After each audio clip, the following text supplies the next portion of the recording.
Hello, Anne. Hello, Vanessa. Good to see you. Long time no see. Yes, indeed. I appreciate you sending this link. I think it should be very interesting. Yes.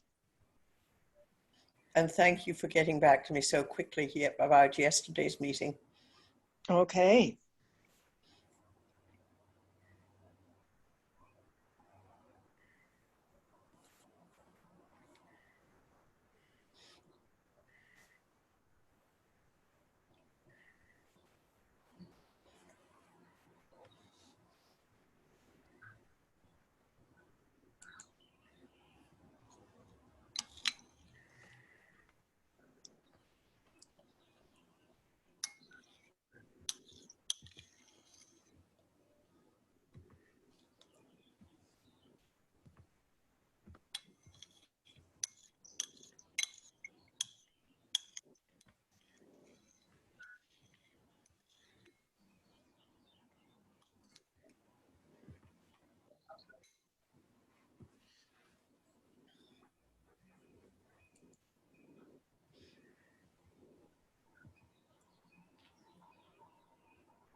Oh, shoot.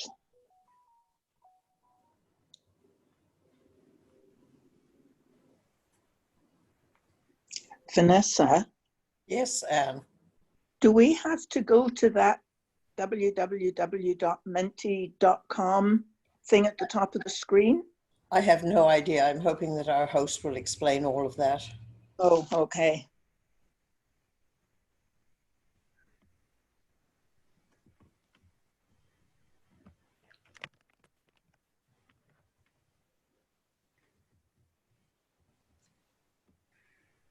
Mute me.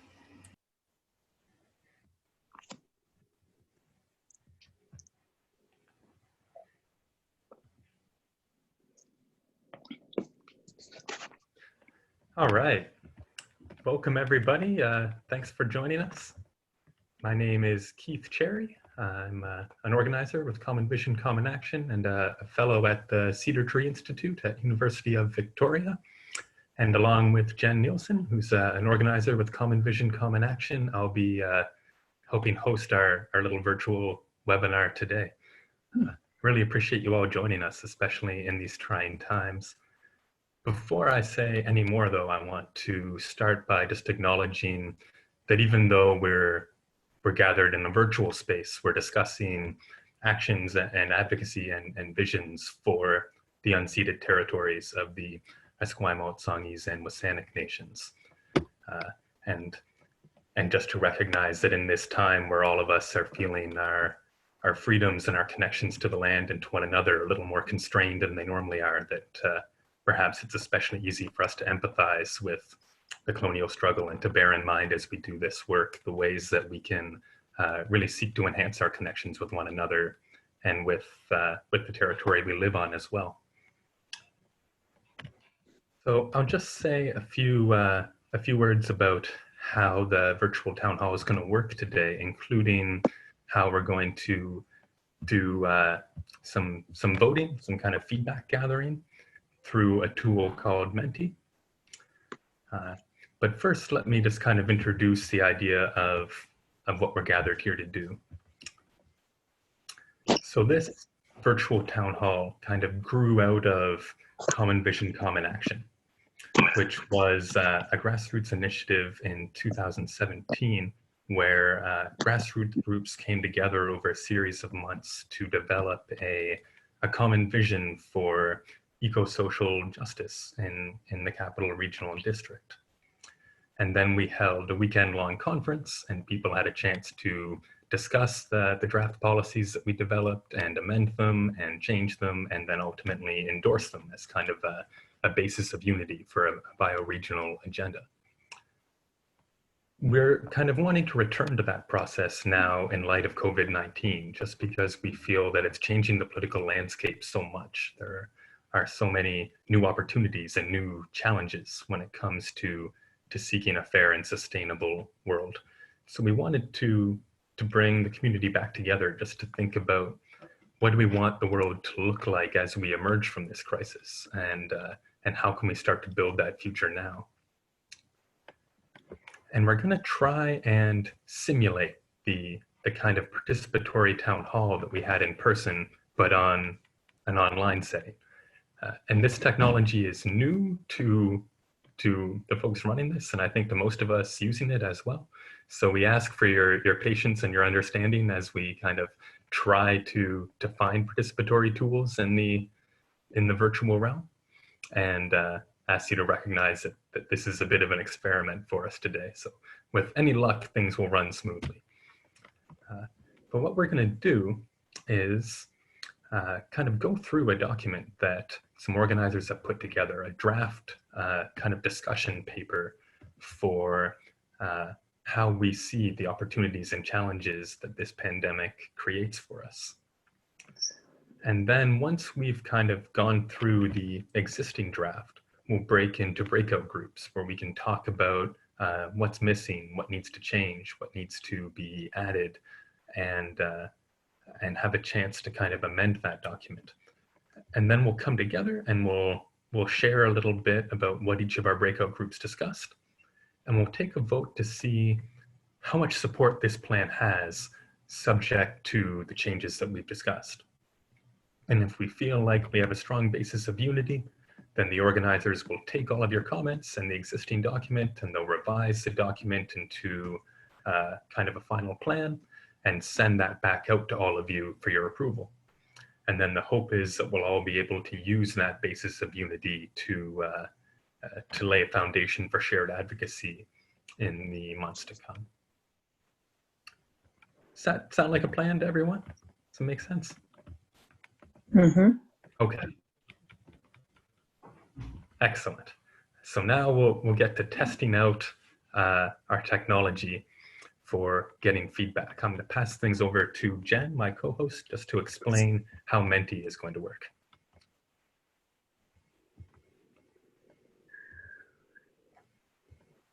Hi everyone. Hopefully you're able to see our first question here on your screens. So I'm going to invite you to go to menti.com, which you can do either on a device or on your computer right here where you're using Zoom, and enter the code 732472. And when you do that, you'll be given an opportunity to answer this question here. It says, in one word, what do you hope the post-COVID-19 world will be like? And what will happen as you enter your thoughts about what you would like how you would like our world to progress and grow as a result of this, in response to this, you'll see the words appear and create a Wordle made up of the words that everybody's entering here. So I encourage you can enter up to 3 words. So if you have some more ideas, go ahead and enter those right now, and we'll get to see what everybody's thoughts are on how they want to see the world change.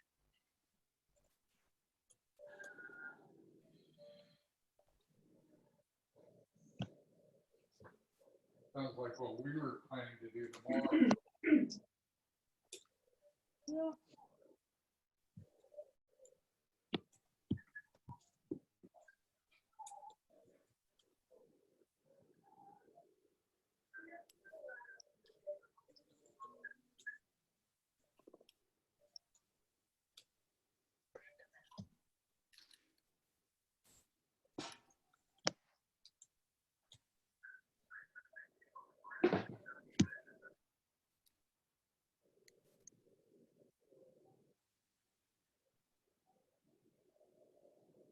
I'm seeing some great ideas here, and you'll notice that the more times someone enters a word, the bigger it gets in our Wordle here. So I'm seeing housing for all, sustainability, equitable, just.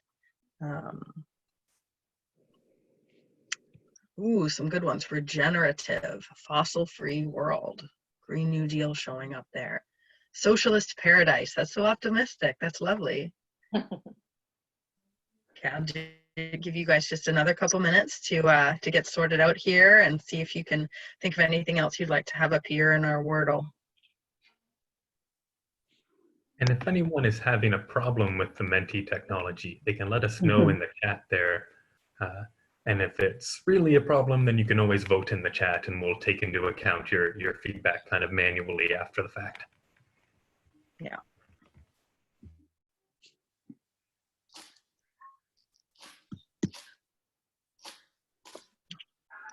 Wow, so cool to see this changing in real time with all your feedback. Thank you so much. Looks like we've got about 40 responses so far. 41. I can't get in.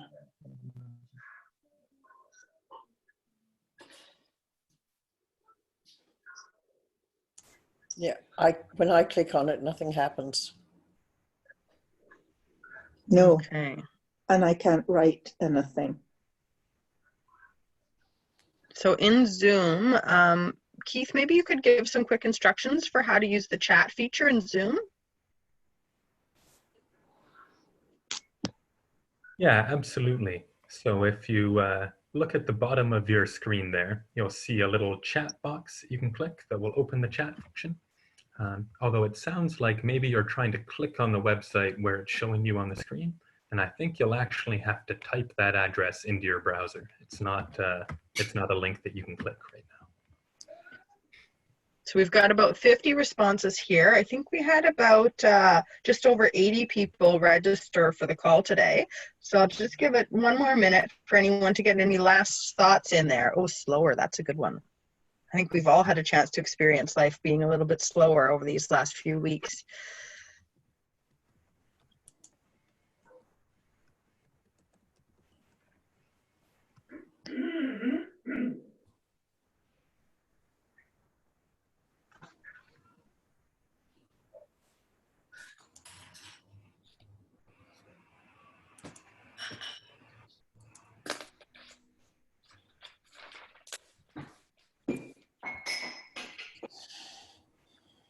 And of course, we're open to lots of kinds of feedback. So if you want to send us an email or anything at any point, we're very happy to see those too. Any form that you want to engage in, really, we're thrilled to hear from you. Don't dismay if this is challenging. All right, so we're up to almost 60 now. So I think I'll pass it back to Keith and we'll move along to the next section, but we'll be sure to capture this Wordle and post it on our Facebook after the fact so everybody can see all of the great ideas that were contributed here. Yeah, thanks for testing out that technology for us, Jen. It looks like we're starting to get the swing of things. I'm sure as we go, we'll feel even more comfortable. I want to Yeah, we'll be using this for voting as we go on. Sorry, I was just saying we'll be using this for voting on some of the as part of the discussion. So so this was your opportunity to kind of get the hang of it, but you can always comment in other ways as well if you weren't able to do that. Thanks, Keith. Yeah, and in fact, I think our next section starts off with a Menti question as well. I'll be passing it over to Ben to walk us through the existing document, the proposed discussion paper that we've developed. And he'll kind of walk us through that document so we're all on the same page. But we'll start off just by putting up a Menti question where we ask whether you've had a chance to have a look at that document or not, just so we know how well we've been able to spread it.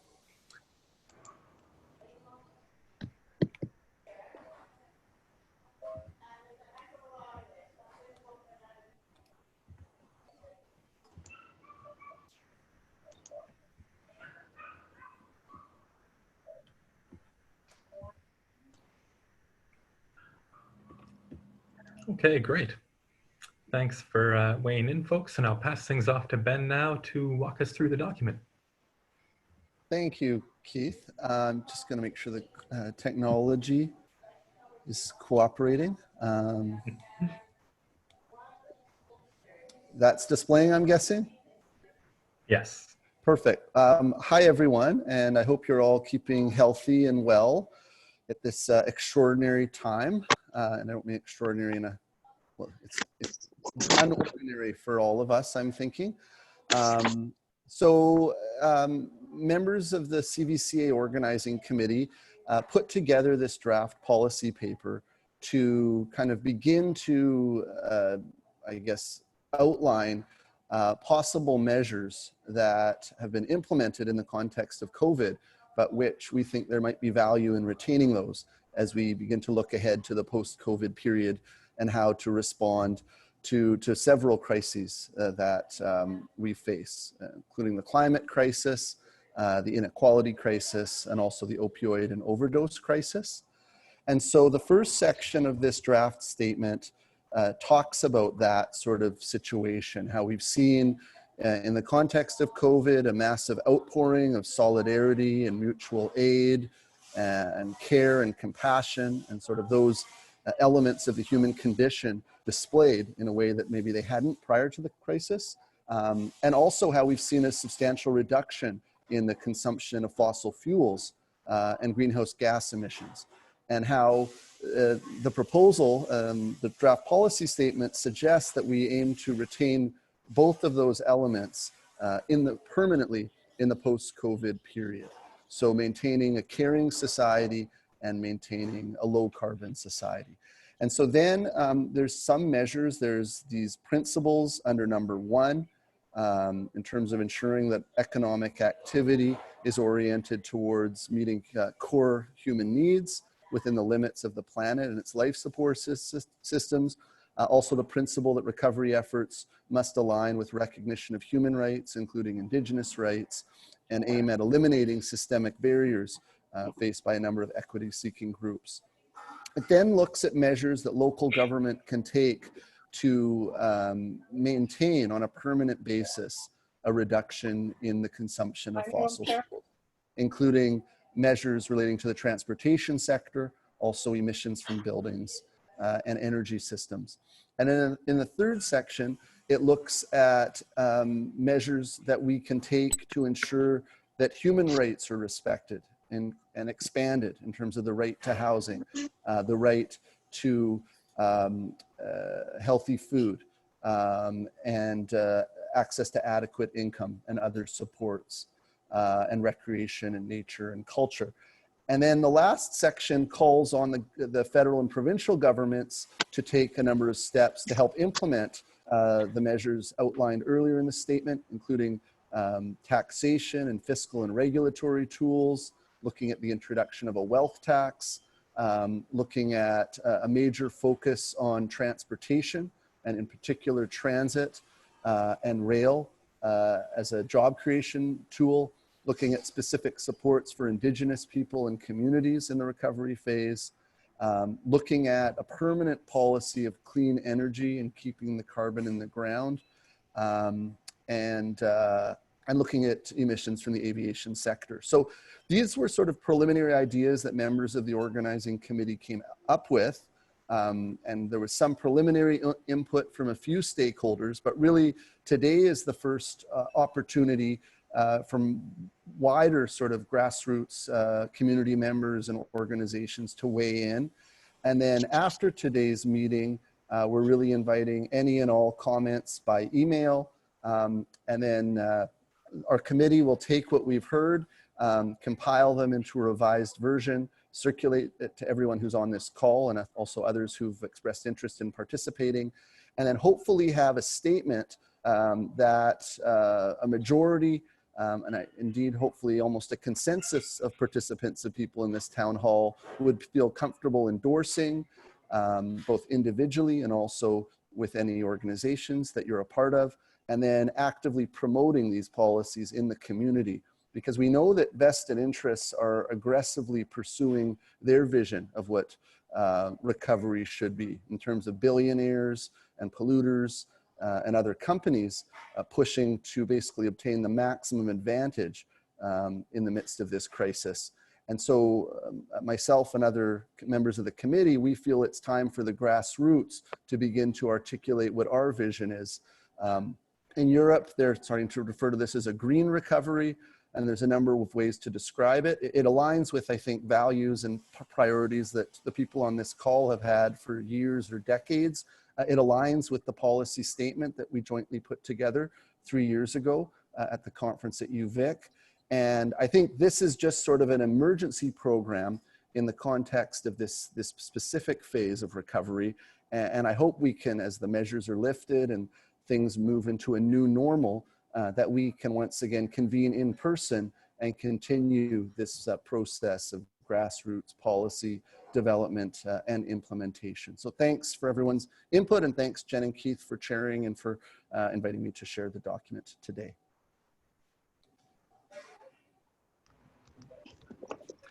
Thanks, Ben. I appreciate that overview and the document. Now, I just want to move us into a little straw poll, both to kind of gradually get us more and more used to this Menti technology so that hopefully by the end we'll really all have a swing of it, and also to kind of iteratively build our consensus.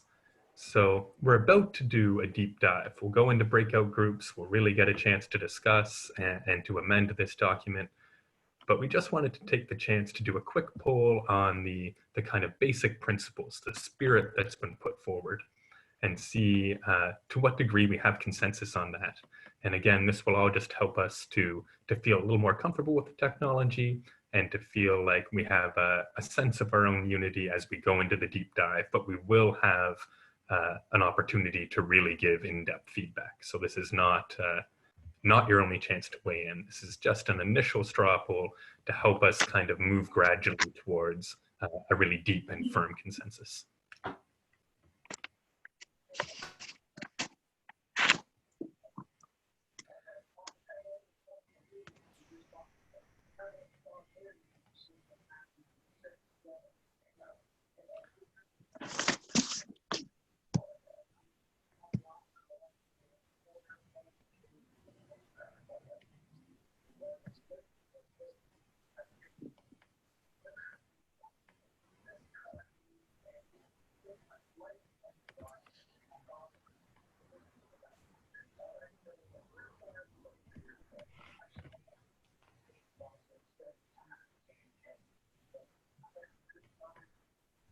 I did note a comment in the messenger thread relating to that there not being a 1A, and I think that is technically accurate. One has a first bullet and a second bullet, and I think the intention of the question is do you endorse the first bullet? And the wording is on the screen, but that is a useful suggestion that it could have been more clear.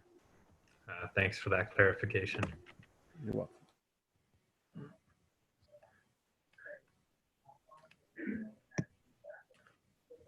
Okay, great. Feels like we're all having a chance to weigh in on that first question. Maybe we'll move to the second straw poll, and then we'll be ready to do our breakout groups. So this is the second bullet point that Ben was referring to there under section 1 of the document. Keith, I wonder for accessibility if you might want to just read that out for participants. Would that? Sure, yeah.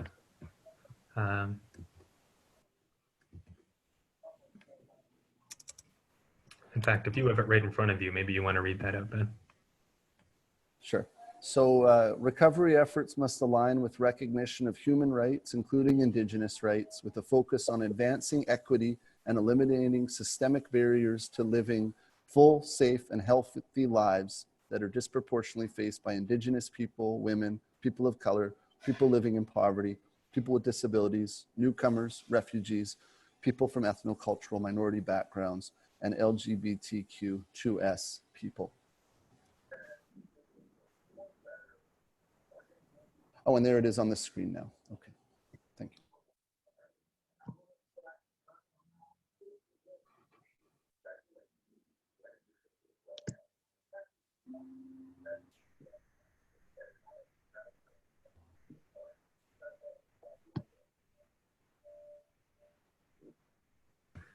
All right, and thanks to everyone who's voting in the chat as well. We're getting your responses there too, so that's no problem. We'll add those in manually after the fact.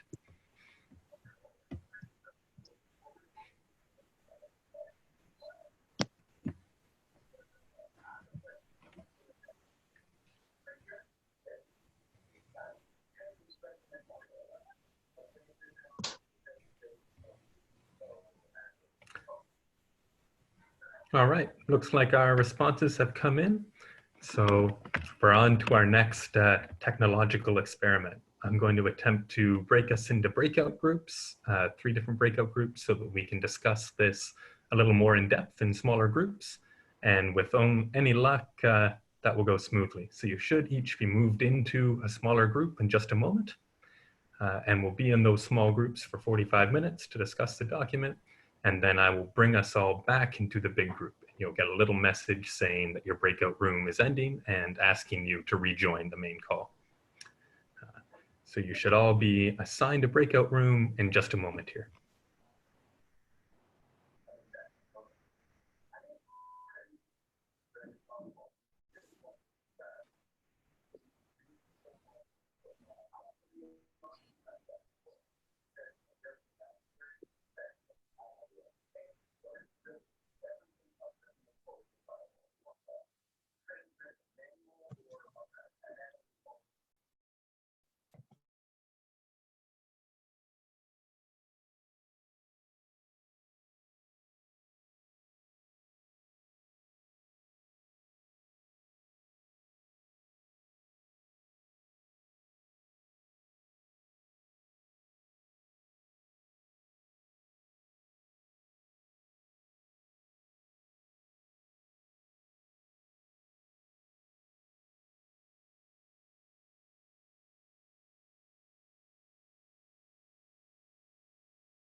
Is anybody on this call? Hi, Andrea. Yeah, so everyone was put into breakout groups, and they're currently, there's a few, I don't know, 50, 60 people, and they are in breakout groups doing That's all work. right. So I had to leave the meeting for a while, and so I missed getting in a breakout room, but that's okay. I can just come back. Yeah, so I got booted out, so I'm just messaging the organizer right now to come back into this group and assign the people that are here. Okay, good. Yeah. Yeah, so, okay.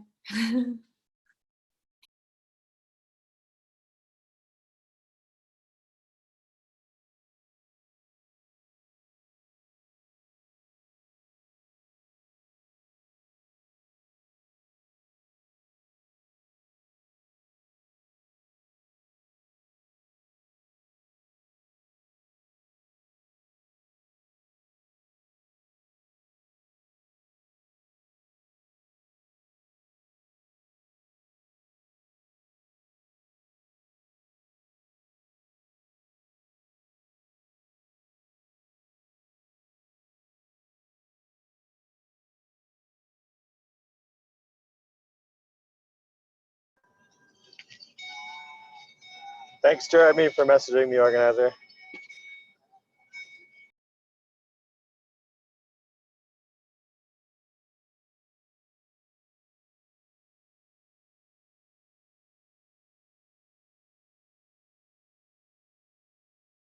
So are other people here?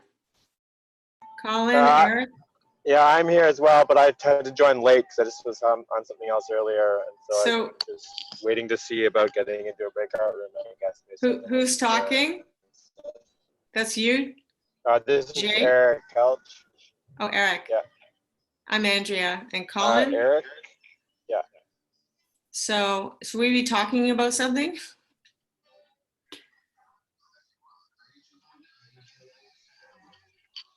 No? I'm not sure. Yeah, frankly, I joined late, so I mean, I'm familiar a bit with what's going on, and I looked a bit at the statement, but I missed some of the intro, so I'm not sure if we're designated to discuss something. Oh, I'm getting an invite.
So it looks like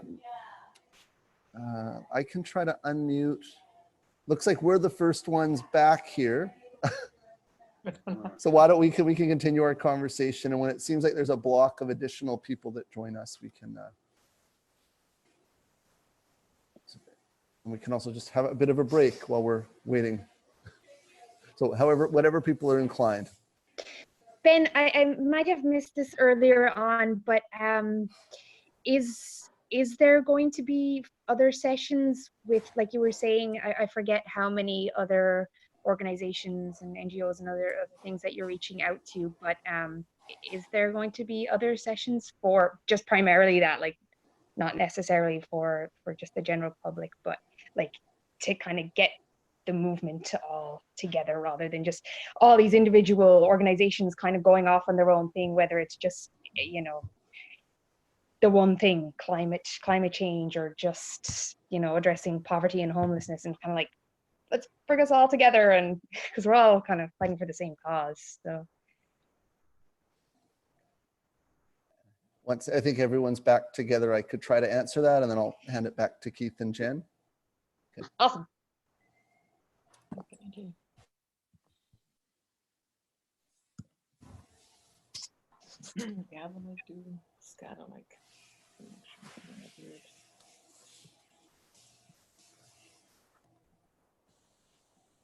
Keith, do you think let me know, Keith, when you think we're good. Yeah, I'm going to give people another 10 or 15 seconds to find their way back to the room, but I think actually those breakout sessions worked pretty well technologically. Did they go well for the other groups too? Great. Glad to hear it. Yeah, we had a great discussion. Oh, I'm glad. Yeah, ours too. I got so much really rich feedback I'm excited about. So I think what we'll do next is just ask the facilitators from each room to give us a brief kind of 5-minute recap of the sorts of things that were prominent themes of the discussion in their room. Of course, we're not going to be able to get to everything, and the real detail work of changing the policy document is going to be in the coming days. But I just wanted us all to have a sense of what each other's conversations were like, so that we all kind of have a shared conversation that we've been a part of. And then we'll open things up if anyone feels that something has been left out or needs to be raised with the wider group. And after that, we'll go back to our Menti technology and see to what degree we've developed something that we think we can stand behind. So Ben, do you want to start us off just by giving us a couple minutes on what your group talked about and what themes were prevalent for you folks? Yes, happy to. And right as the other two groups were rejoining, there was a question from one of our group members, Orla, around sort of next steps. So Keith, would it be okay if I just briefly responded to that one? And then, so I think Orla was suggesting what does it look like once we have a policy statement that individuals and groups have endorsed in terms of what's the strategy. So I think, and in our discussion, people were wondering, where do we go from here? So I think those are really good comments, and maybe if the organizers would consider potentially a follow-up Zoominar around action to implement. So once we've made the revisions and gotten people's input, and we have a shared agenda for the policy of what changes do we want to see, we could have a discussion about what strategies and tactics can we deploy individually and in our various organizations and together as a coalition to get that vision implemented. So I think that, and we would invite, there was comments from GVAT, from Chet, in terms of reaching out to labor as a key stakeholder in a coalition to implement this kind of vision, and environmental groups, neighborhood associations, indigenous groups. So I think that's a discussion of where we could go. So to briefly recap, our group had a really excellent discussion. I'd like to thank everyone for their thoughtful comments, and I'll just skim through the document, the notes I've made. I referenced Chet's comments on engaging labor early on to broaden the coalition and ensure we have language that will appeal to bringing labor in as a part of this coalition. Elise had a really good comment on the principles at the beginning of the document there around the equity statement references groups who were sort of left out. We got into that donut model, which is a model, there's a book about it, and Amsterdam's trying to implement it. And basically the metaphor is that you want society to function kind of like a donut, that you don't want people to fall through the hole in the middle with no supports in terms of living on the street or not having access to healthy food or other kinds of supports. And you also don't want the society itself to exceed the limits of the donut and be outside of it and the carrying capacity of the earth and that kind of thing. And so Elise brought up that the second bullet references the groups and individuals we don't want to fall into the donut and be not supported, but we're silent on those who exceed it in terms of corporations and billionaires and the whole phenomenon of hoarding. And so thinking maybe there has to be a third bullet around redistribution of wealth and power and ensuring that no individual or group sort of hoards resources or influence beyond either the limits of the planet or in a way that would cause others to sort of go without. So maybe the committee will consider that kind of input. Leila brought up language around students and what kind of supports could be in place for the post-secondary sector in the recovery. Also indicated that members of Transition Town on Salt Spring Island would like to be involved. Brent is another member of that group and talked about the need to move away from commodification to sort of decommodifying different parts of life and working more in keeping with natural systems. Howard indicated that Extinction Rebellion Vancouver Island would likely be open to endorsing the policy statement. Vincent raised the issue that public transit isn't only about climate action, it's also about equity and social justice and making that explicit. Elise talked about that as well and looking at those non-greenhouse gas elements of the transportation system. Orla talked about revising the first principle, that it's not just about living within the means of the planet, but it's also about caring for the planet and caring for natural ecosystems. Howard talked about the benefits of costing out the program. So what are the costs of implementing all these measures if we agree they should be taken? And maybe having even a ballpark estimate of what's the magnitude, and then we would know how much has to be collected through a wealth tax or similar mechanisms. Chet talked about ensuring that some of the moratoriums that are listed under clean energy and around energy systems, ensure that those aren't onerous or discriminatory to low-income people. So if there's a moratorium on, let's say, replacing an oil furnace with a new oil furnace, how do we make sure there's appropriate funding sources in place so that a low-income household could afford to comply with that kind of regulation, and not just having rebates after the fact, which assume that people have enough funds up front to comply with sort of these clean energy types of provisions. Howard talked about the risk of a very aggressive austerity agenda being imposed in BC, raised the issue, what happens if there's another $2 billion in provincial funds that have to be spent on a wildfire emergency arising from the climate crisis. So the risks if this kind of a vision isn't adopted. Nicole Chaland had indicated general support with some minor tweaks, being potentially ready to endorse. Elise had indicated desire for policing to be referenced in the document and the risk of over-policing, particularly of people of color. And a desire from Anne not to go back to the way things were before, and I'm mindful of time, but I'll just skim. Strengthening language around local food and small business from Layla.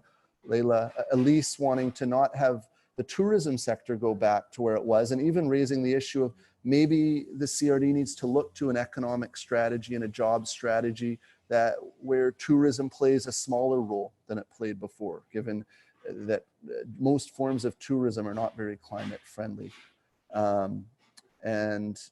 Industrial uses for hemp was raised by Brent, and I think I'll end it there. So thanks everyone in the group for your great comments. Wow, thanks, Ben. That's amazing feedback, and so practical as well. This is going to be a heck of a document by the time we've got 3 groups worth of feedback worked into it. Yeah, I super appreciate that. Jen, do you want to tell us a little bit about what your group discussed as well? Sure. I think I'm just going to pick like 3 or 4 highlights to talk about and keep us moving along here. So there was quite a bit of discussion at the beginning about how we frame the crises, and some suggestions from Trevor and from, I'm sorry, I didn't catch your first name, Ms. Takeda, and from Peter about how some of the things that are listed in the crises are actually kind of examples of larger problems. And so maybe we should be reframing a bit in terms of the larger problems. So we talked a bit about, for example, maybe we should be talking about addiction more generally, or about substance use more generally, rather than the opioid crisis in particular. So that was the very beginning of our discussion. One other thing that came up a couple of times throughout our discussion was the idea of who our target audience is for this document, and whether it might be worthwhile to have both this document, which is kind of intended for people who are already on board and who don't need a lot of justification for these ideas, because they sort of already understand the reasons why taking lots of these actions is important, and maybe a second document that's designed more for the general public for broader distribution, that kind of really meets people where they're at and helps get people from there to a place where they have a stronger understanding. So maybe includes more of the justification and starts from a place that's maybe more accessible to a lot of the public. So that was another great comment that came up partway through. And there was a little bit of discussion towards the end about some other options for raising funds. So we talked a little bit about a carbon tax. We talked a little bit about the wealth tax. We also talked about making sure that we're taxing things that we don't want to have happen and not taxing things that we do. So I think there are some other ways maybe to have like maybe some more progressive income taxes in our section, where we advocate for things with other levels of government, and more aggressive wealth redistribution policies. And then the idea that states can actually print money. So maybe that's something we need in light of the probability that that austerity will be pushed for hard. We may actually have to call for something a little bit bolder than just taxation. Clearly, it's been shown right now that it's possible for the state to produce as much money as it needs to deal with crises like COVID. And so perhaps we should be thinking about using that as a mechanism for addressing other crises as well.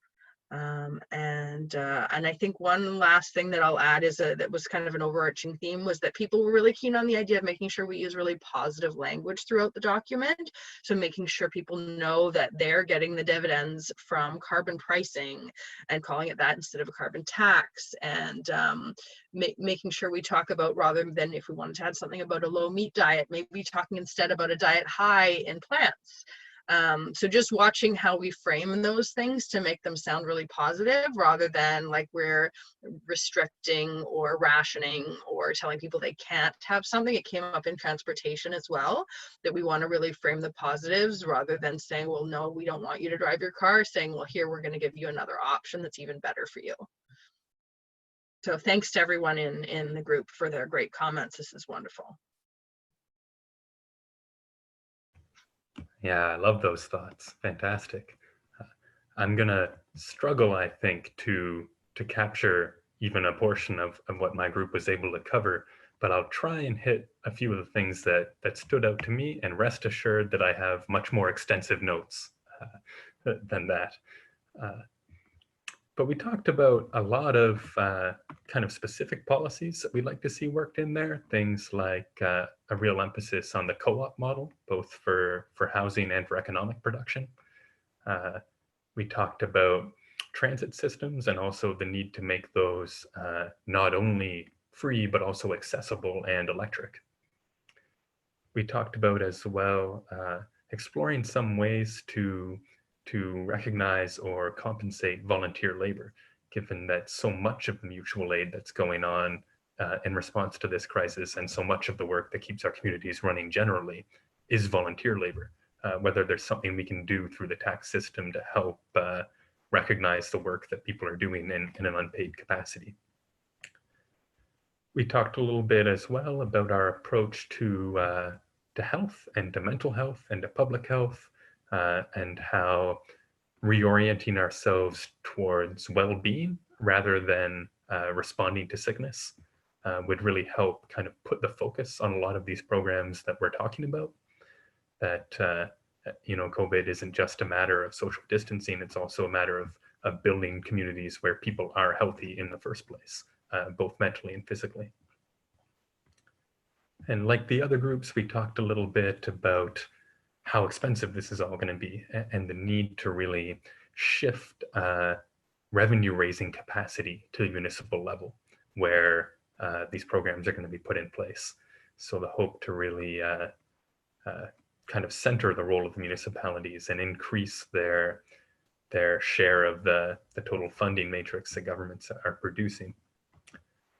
But there are three kind of big, broader things I want to pull out in particular that seem to me to be kind of recurring themes or especially poignant ones that haven't come up so far in the discussion. One of them being just a really thorough commitment to making sure equity is built into every part of the proposal and recognizing that this is an opportunity to kind of reorient production towards actually meeting people's needs rather than generating profits. We also talked a little bit about the need to really center undocumented migrants and to think about the city's detention centers, the city's services for refugees, the city's services for immigrants, for non-English speakers, and so on, and make sure that that we're being inclusive kind of not only across classes, but also in a cultural sense. And we also talked about how it might be helpful to kind of triage the issues in this policy proposal a little bit and try and think about timelines. What are we going to work on first? What do we need more lead time in order to get ourselves organized for? What can we push for right away? Where are we already making progress that we think that we could build on? And so really thinking about kind of what the key asks are and what timeframes would be associated with those so that we can focus our efforts and start really racking up sequential achievements rather than making a little bit of progress on 100 different areas. And those were some of the things that kind of jumped out at me from our discussion, although it was much richer and much fuller and much more diverse than I've been able to do justice to right there. So I think I'll just end by thanking everyone in my group for a really rich and invigorating and inspiring discussion, and leave it at that.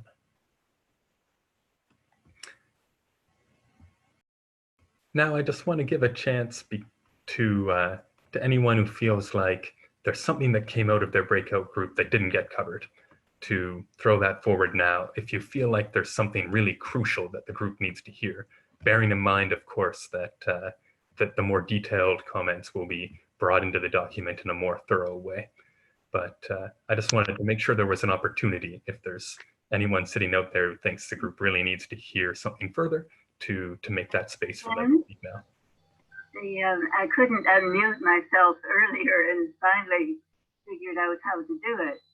I'd like to bring up an aspect of reconciliation that I would love to see us encourage. And in light of the Douglas treaties being flawed, that I would think there could be creative ways of encouraging the people and organizations and businesses to find ways of returning land and structures to reserves and indigenous organizations. And in my situation, my home is bequeathed to the Victoria Native Friendship Center. So when I pass on, they'll have a foothold in traditional territory on Gonzales Hill. And the thought is that it will eventually be the home of an indigenous artist or writer or scholar. And we've been working for years on bringing back native plants and building up a demonstration edibles garden. So there are forms of outreach that can help both the Friendship Center and others. And also very soon I'll be passing on 1.4 acres on the Coke-Styler River also to the Victoria Native Friendship Center in collaboration with the Duncan House of Friendship. And the Victoria Native Friendship Center does have experience with owning and leasing the property. And as well as you would know, they're involved in cultural outreach. And right now they're very much involved in seeing that those who need housing, particularly in the Indigenous community, are helped out. And they're delivering food hampers in this time of uncertainty. So I'd like to ask the question, do you think we can find creative ways of spreading the word that it's possible to make amends by returning land and building to Indigenous organizations and reserves? I love that point. I think there's such an opportunity for that right now. Thank you so much. I was very happy to hear you bring up the issue of Indigenous housing, Marion, because housing is my particular area of concern.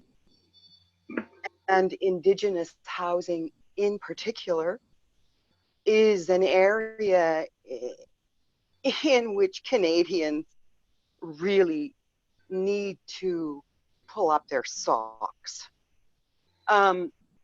Though my housing issues go much deeper than the needs of the Indigenous population. And housing is the topic that I feel will bring equity. And equity is what I believe will bring a resolution to the other crises that we are attempting to deal with this document. My personal belief is that until we focus on housing and every individual person's right to safe, secure housing, that we will not be able to deal with any of the other issues that we are attempting to resolve with this document. Yeah, thanks, Allison. That's such an important point. Thank you. I'd like to bring up something about the BC government's recovery plan. They have an advisory committee, and there are no progressives, no environmentalists on the panel, not even the Minister of the Environment. So that's quite alarming. They have 7 corporations and 7 CEOs. So as part of the recovery plan, there's so many wonderful things we could be doing, like in terms of housing, Allison, money could be going towards that, towards retrofits and all kinds of other wonderful things instead of resource extraction. Thank you. It's Wow, Trevor. what an opportunity. Sorry, thank you. Yeah, it's Trevor. I want to pick up on the point that Marion was making. I can't remember now whether Jen mentioned this in reporting from our group, but I felt that in fact the 3 crises that were listed at the top of the document above the principles, I would have actually dropped the 3rd one.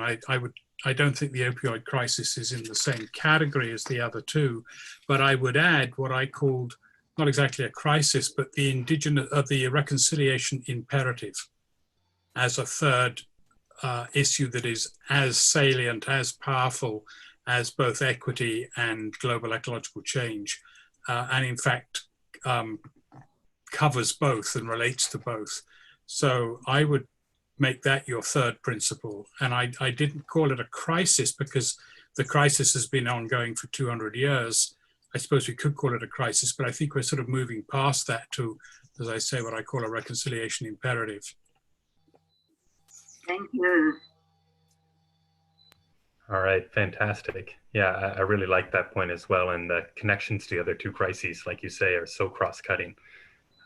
I think at this point, for reasons of time, we should move into our voting just to gauge and give ourselves a sense of if the committee were able to make the changes that we've discussed today. Is this something that you, either as an individual or as a member of a group, would be interested in committing to and advocating for? So I think I'll pass things over to Jen to lead us in one more round of Menti voting.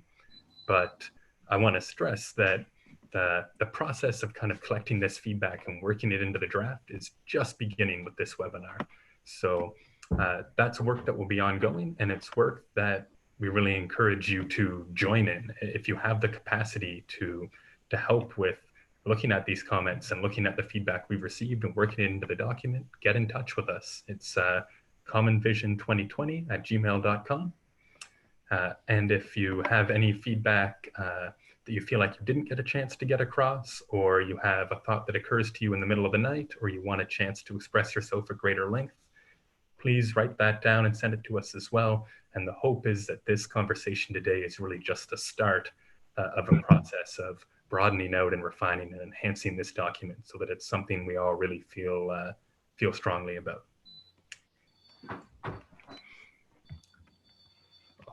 Pass things over to Jen to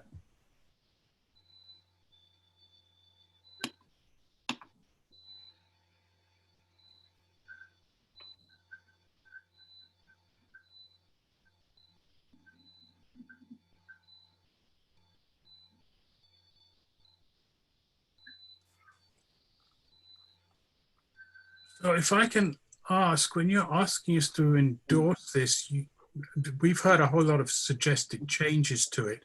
So what exactly would we be endorsing? Yeah, so the idea of this question is just to get kind of a preliminary gauge along the basis of if we're able to take into account the suggestions that have been made today, is this something you'd be interested in kind of putting energy into, putting advocacy behind? So you're not being asked to sign on to anything final yet. We still have to do the work of revising the document and sending that out. You'll have another chance to look at it and to think about if it's something that feels good to you. We just want to gauge kind of how much energy there is behind this. Are people interested in pushing this forward, assuming that we are able to take into account the sort of feedback that we've addressed today and the feedback that we'll get over the next few days?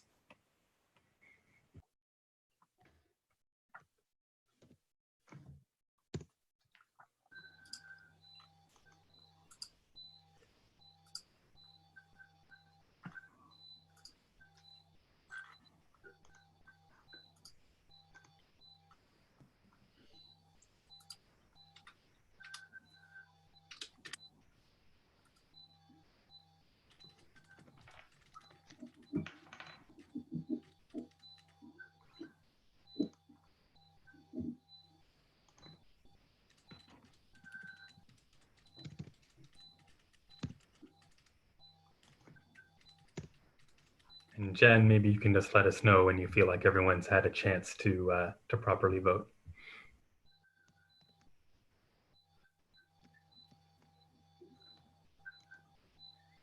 I'm sorry, but I can't figure out how to vote. No problem. Why don't you just vote in the chat along the side then, and we'll add in your vote manually. So I haven't even seen the question. I keep refreshing the screen for the Mentimeter, and I don't get a question. Oh, I didn't get a question either.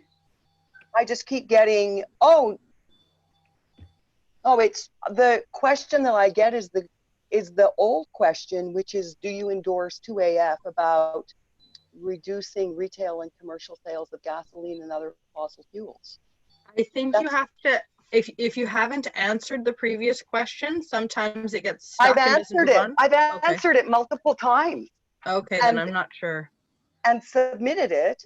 And so I don't understand why.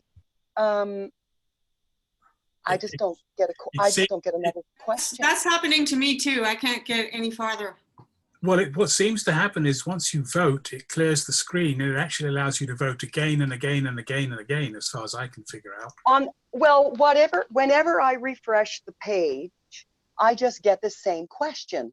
So I vote again and I submit it, and then I get, you've already voted on this question, skip question, so I do. Then I get a screen that says, please wait for the presenter to show the next slide. I think I can speak to that. Now I've got it. It's come up. Perfect. Yes. The way that this technology seems to work is that it doesn't actually allow you to cycle through the questions at your own pace. You have to wait for the person running it to move you to the next question. So after you voted, you'll stay on that same screen until Jen puts the next question up. So you might have to be patient for a moment and just wait until Jen feels that everyone has had a chance to vote before you'll be able to see the next question. And thanks for bearing with us, everyone. This is an experiment for us as well, so we're learning as we go. Keith, are you able to see how many people are on the call? Because I'm not sure how many people have been able to stick around all the way till the end, and I want to make sure. I can see 12 people have answered the poll so far, but I want to make sure that we wait till most people have had a chance to answer before we move on. There's still 35 on the call. Okay.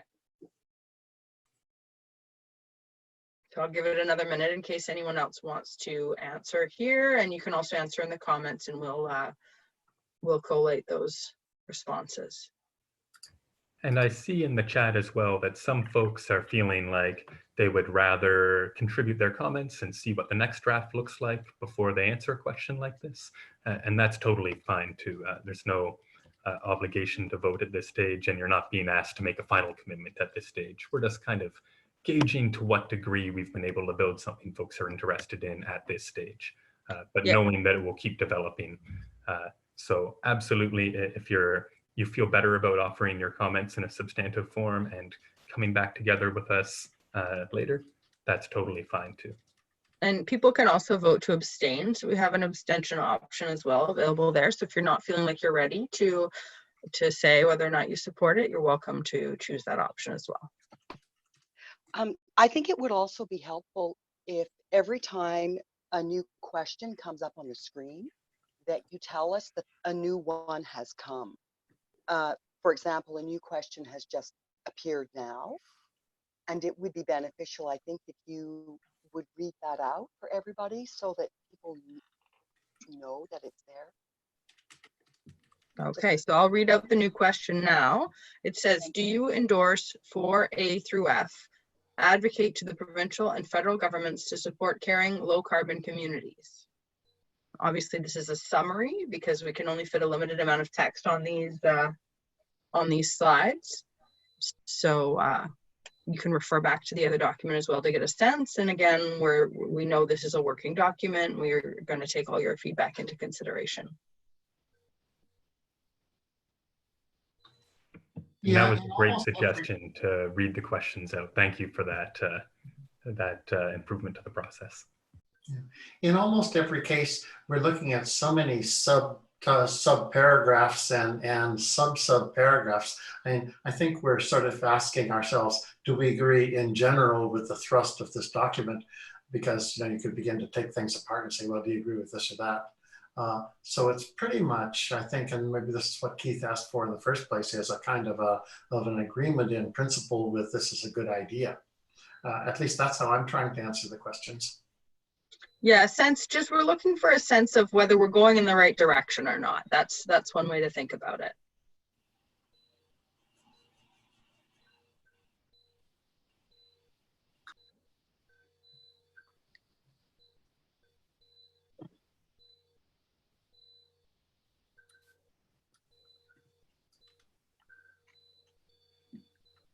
All right, I think that's as many responses as we're going to get for right now on this last question.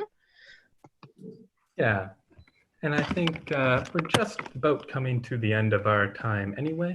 So out of respect for people's time, maybe we'll wrap things up. But, so we just have the very last Mentimeter question here. Do you want to read it out, Keith? Sure. So the last question is, how would you like us to follow up? We're certainly open to things like holding additional meetings. We could, have another webinar session like this. We could develop working groups if that's something people are interested in on more specific issues. So this is just a way to gauge how you'd like to continue to be involved. The problem is that this is a question that requires all three. My response would be all three. Yeah, I appreciate that. And maybe I'll take the opportunity while people vote just to say a couple words about next steps. So the organizing committee will be taking the feedback. Oh, Keith, could I just invite people as well? The chat on this particular question might be a really good opportunity. So feel free to weigh in if you want all three, or however you'd like us to follow up with you individually or with your group. That would be a great way to use the chat, or a direct email to contact@commonaction.ca. And a lot of people were already doing that, yeah. Excellent. Yeah, that's great. Thanks, Ben. So moving forward, the organizing committee will be taking the feedback that we've generated today and also the feedback that we hope to continue to receive over the next few days, and taking that and starting to revise the document. So the first thing I'd like to do is invite you, if you're interested in being involved in that work of looking at that feedback and revising the document, to send us an email and we'll loop you into that organizing effort. And of course, I'd like to encourage you to send any feedback that you don't feel you had a chance to communicate in adequate depth by email. But in particular, I'd like to encourage you all to reach out to the networks that you're a part of. If there are people or organizations that you know who you think would want to weigh in on this, we'd really appreciate you sharing the document and letting them know that that any feedback they want to submit by email would be really gratefully received, and that there is a committee that will be working over the next week or two to take that into account. So the hope is to really use each of your networks to kind of broaden out and grow the circle of who's being able to weigh in on this, so that we can really build a strong coalition. And then in a week or two's time, once we've had a chance to integrate some of that feedback, the hope is to come back together, maybe through another webinar or virtual town hall like this, where we can start to really plan the advocacy strategy and look at how we're going to push this forward once we've settled on what it is that we're going to push. So keep your eyes out for an email from us with the revised document, and also with information about another virtual gathering to keep building on this momentum. And share it out with your networks. And of course, if you'd like to be more involved in the process, that's something we very, very much welcome. And with that, I think we're just coming to the end of our time. So I'd really like to thank everyone for coming and for participating in this virtual experiment, and for bearing with our learning processes as we move through the technology, and as we learn how to try and act together in a democratic way in these challenging times. It's been a really enjoyable experience and a real learning experience for me. And I really enjoyed the discussion.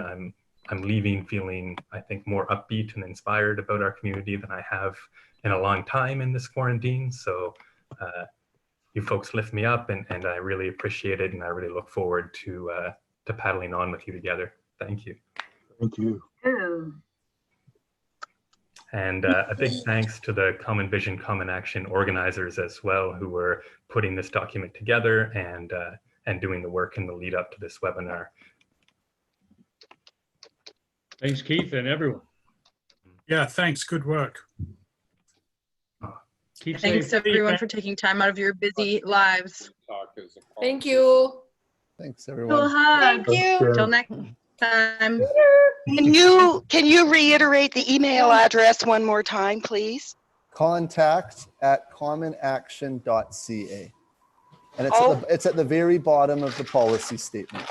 Okay, because Eric's been giving out another one, which is commonvision2020@gmail.com. They're both managed through the same platform, so either work. Yes, it's the same Okay. account. Yeah. Yeah. Great. They both Thank go you, to the same Eric. place. Thank you, everybody. Thanks, everyone. Thanks, everyone. Bye. Bye. Bye.